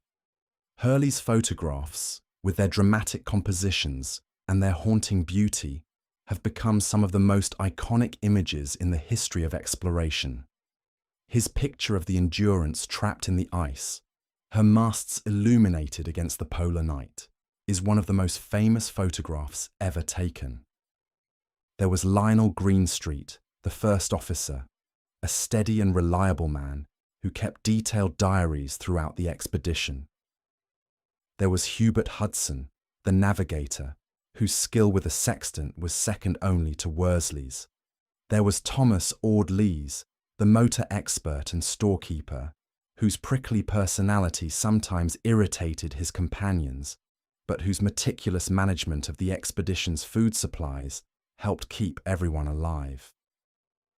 There was Louis Rickinson, the chief engineer, who suffered a heart attack during the boat journey to Elephant Island, but recovered under the care of the expedition's doctors. There were the two surgeons, Alexander Macklin and James McElroy, whose medical skills were tested to the limit during the long months on the ice and on Elephant Island. There was the geologist James Wardy, who would later become one of the most distinguished scientists in Britain, serving as president of the Royal Geographical Society and as a trusted advisor on polar matters for decades. There was Leonard Hussey, the meteorologist, who kept morale up with his banjo playing. Shackleton had insisted on bringing the banjo when the expedition abandoned the Endurance, recognizing that music was as essential to survival as food and shelter. And there were the seamen and the stokers, the carpenters and the cooks, the ordinary men whose names are less well known, but whose courage and endurance were no less remarkable. William Bakewell, the Canadian-born able seaman who had talked his way onto the expedition at the last minute. Walter Howe, the able seaman whose strength and reliability were valued by everyone. Charles Green, the cook, whose ability to produce hot meals from the most unpromising ingredients was a constant source of wonder and gratitude. Each of these men had his own story, his own fears, his own moments of courage, and his own moments of doubt. They were not superheroes. They were ordinary men. Some of them were barely out of their teens, who found themselves in extraordinary circumstances and who rose to meet those circumstances with a determination and a solidarity that were nothing short of heroic. They survived not because they were exceptional individuals, but because they worked together, supported each other, and refused to give up. And at the center of it all, holding them together through the darkest and most desperate hours, was the leadership of Ernest Shackleton and the quiet, steady strength of men like Tom Crean. Their story has inspired generations of readers, explorers, and leaders in every field of human endeavor. It has been held up as a model of crisis leadership, of team building, of the power of optimism and determination in the face of overwhelming odds. Business schools study it, military academies teach it, motivational speakers cite it, and ordinary people, reading the story in their homes or listening to it as you are listening now, find in it a source of hope and inspiration that transcends the specific circumstances of the expedition and speaks to something universal in the human experience. The knowledge that, no matter how bad things get, it is possible to endure, to survive, and to come through the other side. The men of the Endurance lived long and varied lives after the expedition. Many of them served in the First World War, which was still raging when they returned to civilization in 1916. Some of them achieved distinction in their later careers. Wardy became a leading figure in British polar science. Hurley went on to become one of Australia's most famous photographers and filmmakers, and several others had successful careers in various fields. Others lived quietly, returning to ordinary occupations and ordinary lives, their extraordinary experiences on the ice becoming a private memory that they carried with them but rarely spoke about. What is remarkable is how many of them maintained their bonds of friendship long after the expedition was over. They stayed in touch, wrote letters, attended reunions, and looked out for each other through the decades. The shared experience of the Endurance, the suffering, the danger, the triumph of survival, had forged connections between them that were deeper and more enduring than almost any other kind of human bond. They had seen each other at their best and at their worst, had depended on each other for their very lives, and had come through together. That kind of experience creates a fellowship that time and distance cannot break. Some of the men struggled in later life. The transition from the intense camaraderie and the clear sense of purpose that the expedition had provided to the more ambiguous and less structured demands of civilian life was difficult for many of them. The trauma of what they had experienced, the fear, the cold, the hunger, the constant proximity of death, left marks that were not always visible, but were always present. We would today recognize many of their symptoms as post-traumatic stress, though the concept did not exist in their time. They coped as best they could, with the resources available to them, and most of them managed to build satisfying and productive lives. But the ice was always there in the background, a presence that never quite went away. Part 15. The Legacy of Endurance. The legacy of the Endurance expedition is vast and multifaceted, and it extends far beyond the world of exploration and adventure. It is a legacy that touches on leadership, on human psychology, on the science of survival, and on the enduring question of what it means to face impossible odds and refuse to yield. Shackleton's leadership during the expedition has been studied and analysed more than perhaps any other example of leadership in the 20th century. What makes his achievement so remarkable is not that he led his men to a great conquest or a great discovery. The expedition, in its original aims, was a complete failure. The Antarctic was not crossed. No new territory was explored. No scientific data of significance was gathered. By any conventional measure, the expedition was a disaster. And yet it is remembered as one of the greatest triumphs in the history of exploration, because Shackleton achieved something far more important than any geographical or scientific goal. He brought every single one of his men home alive. This is the paradox at the heart of the Endurance story, and it is what makes it so compelling. Shackleton failed in his stated objective, and yet he succeeded in the deepest and most fundamental sense. He demonstrated that the true measure of a leader is not what he accomplishes in favourable circumstances, but what he does when everything goes wrong, when the plan fails, when the resources are exhausted, when hope itself seems to have run out. And by that measure, Shackleton was one of the greatest leaders who ever lived. The qualities that made Shackleton's leadership so effective are worth enumerating, because they are qualities that apply far beyond the context of polar exploration. He was optimistic without being naive. He was decisive without being reckless. He was compassionate without being weak. He shared the hardships of his men and never asked them to endure anything that he was not willing to endure himself. He paid attention to the emotional and psychological needs of the group, as well as the physical ones, understanding that morale was as important as food and shelter. He was flexible and adaptive, willing to change his plans when circumstances demanded it, and he was honest with his men about the dangers they faced, while always maintaining an unshakable confidence that they would survive. Tom Crean's contribution to the expedition's success was equally significant, though it took a different form. Where Shackleton led from the front, Crean led by example. His physical toughness, his emotional steadiness, and his refusal to complain or despair set a standard that the other men could aspire to.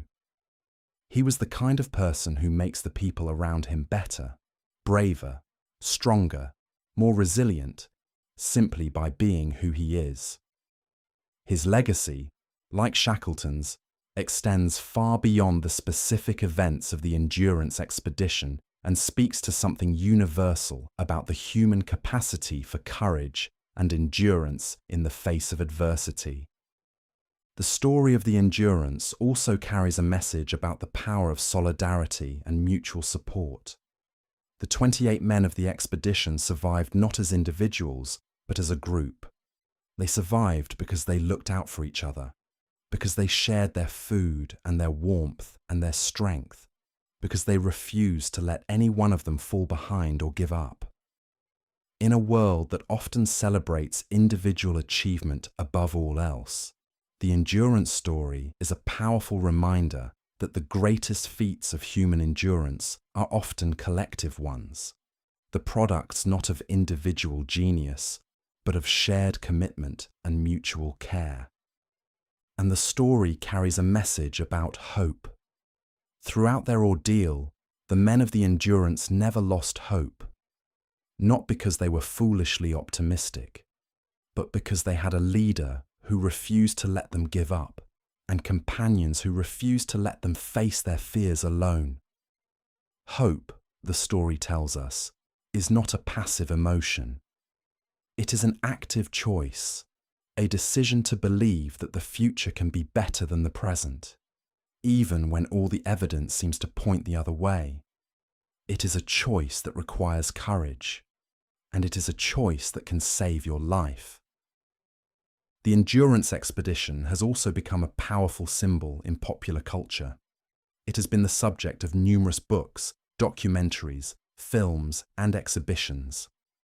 The story has been adapted for stage and screen, and Shackleton's name has become shorthand for the qualities of leadership, resilience, and determination that he embodied so completely. In an age of uncertainty and rapid change, when so many people feel overwhelmed by forces beyond their control, the story of the Endurance offers a reassuring message that with the right leadership, the right attitude, and the right kind of mutual support, it is possible to survive even the most catastrophic circumstances and emerge on the other side intact.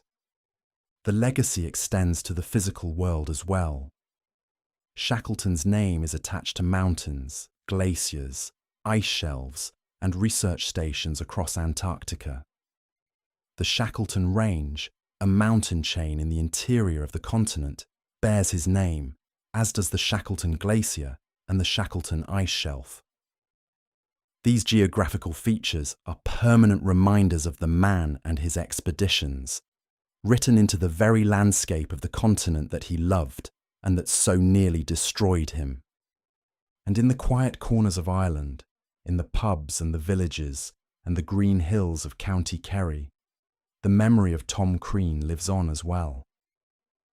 His statue in Anascall, his pub with its collection of memorabilia, the annual Tom Crean festival that celebrates his life and achievements, all of these ensure that this modest, courageous man is not forgotten.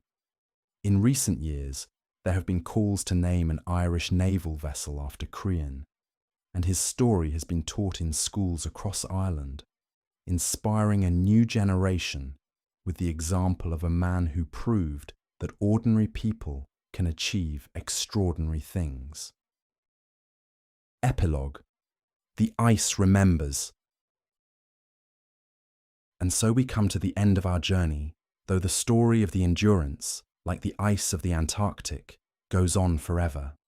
The continent is still there, at the bottom of the world, vast and white and silent, as it has been for millions of years. The pack ice still drifts in its great circular currents through the Weddell Sea, grinding and groaning in its ancient, restless way.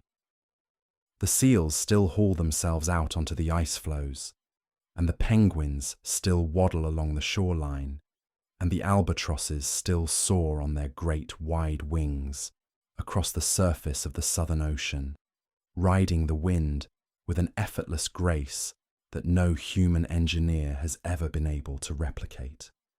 The whaling stations of South Georgia are silent now, their rusting machinery and their abandoned buildings slowly being reclaimed by the wind and the rain and the tussock grass.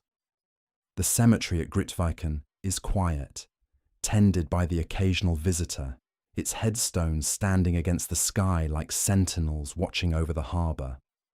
Shackleton lies there, and Wild lies beside him, and the mountains that they crossed, those impossible, unnamed, uncharted mountains, rise behind them, as magnificent and as indifferent as they were on that moonlit night in May 1916, when 3 exhausted men stumbled down their slopes toward the sound of a whaling station's whistle. In Annaskål, the South Pole Inn still stands, and visitors still come to raise a glass to the memory of Tom Crean, the quiet kerryman who walked to the ends of the earth and back, and who never made a fuss about it. The mountains of the Dingle Peninsula rise behind the village, green and soft and mist-shrouded, so different from the mountains of ice and rock that Crean had known in the Antarctic, and yet, in their own way, just as beautiful. The Atlantic wind blows in from the west, carrying the salt smell of the sea, and somewhere, far to the south, beyond the horizon, beyond the reach of any eye or any thought, the ice waits, patient and eternal, as it has always waited. If you are still listening, let these images settle gently into your mind.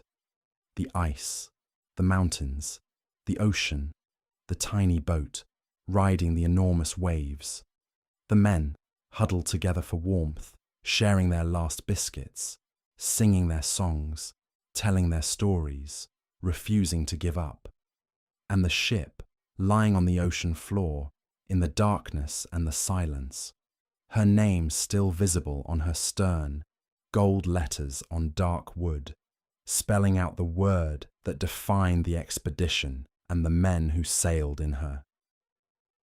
Endurance. By endurance, we conquer. Fortitudine vincimus. It was the Shackleton family motto, and it became the motto of the expedition, and it has become, in the centuries since, a kind of universal motto for anyone who has ever faced a challenge that seemed too great to overcome. The word itself is both simple and profound. It does not promise victory, does not promise ease, does not promise that the journey will be painless or the outcome certain. It promises only the strength to keep going, the will to persist, the refusal to surrender. And in the end, that is enough. That is always enough. Let that word be the last thing you carry into sleep tonight. Endurance. The ability to keep going when everything tells you to stop. The strength to hold on when letting go would be so much easier. The courage to face the morning when the night has been long and hard. We all need endurance, in our own ways and in our own lives. And the story of Shackleton and Crean and their companions reminds us that we have it, that it lives inside us, waiting to be called upon, ready to carry us through whatever ice and ocean we may face. Sleep now. Let the ice close over the day, gently and completely, covering all the worries and the cares and the noise of the waking world with a blanket of soft white silence. The stars are out above the southern ocean, bright and cold and beautiful, and the wind has dropped to nothing, and the sea is calm. Everything is still. Everything is peaceful. You are safe and you are warm, and the morning will come in its own good time. Until then, rest well. Good night. Well.